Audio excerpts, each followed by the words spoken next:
სანაპირო თევზჭერის პრობლემებზე მსჯელობდნენ დღეს დემოკრატიული ჩართულობის ცენტრში შეხვედრა არასამთავრობო ორგანიზაციების ფლორა და ფაუნა და ბურჯღალის ინიციატივით შედგა. მას რეგიონის მეთევზეებიც ესწრებოდნენ მეთევზეებმა სფეროში არსებული პრობლემები და საკუთარი რეკომენდაციები არასამთავრობო სექტორის წარმომადგენლებს გააცნეს. უმთავრეს პრობლემას მეთევზეთა განცხადებით მკაცრი რეგულაციები წარმოადგენს, რომელთა გამარტივებას ისინი საკანონმდებლო დონეზე ითხოვენ.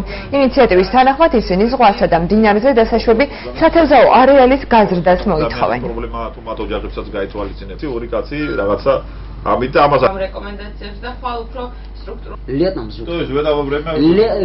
ამიტომაც მოდელი შეხვედრა ხორციელდება ბათუმის სანაპირო მეთევზეებთან სანაპირო თევზჭერის მხარდაჭერის პროგრამის ფარგლებში, რომელიც ახორციელებს ჩვენი ორგანიზაცია ასოციაცია ბურჯღალთან ერთად და ამ შემთხვევაში დღეს ჩვენ უკვე შემუშავებული რეკომენდაციები და განმარტებები, რომელიც სპეციალური ბუკლეტი გაკეთა დაურიგდა მეთევზეებს და ამავდროულად დამატებით ინფორმაციას ვიღებთ მეთევზეებიდან, რათა მოამზადოთ შემდგომში რეკომენდაციები უკვე გარემოს დაცვის სამინისტროს დასადგენად. ამით ხალხი მუშაობს, ეს თავობიდან მოდის და თურქებმა რომ ჩამოვიდნენ დაიწყენ მათ და ჩვენ არ გვაძლევენ.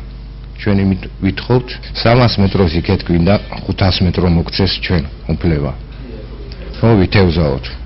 აქეთ არაფერი არ ყვება, შედეგი არ აქვს, ტყუილაში რომ არის ეგაა და მეტი რა უნდა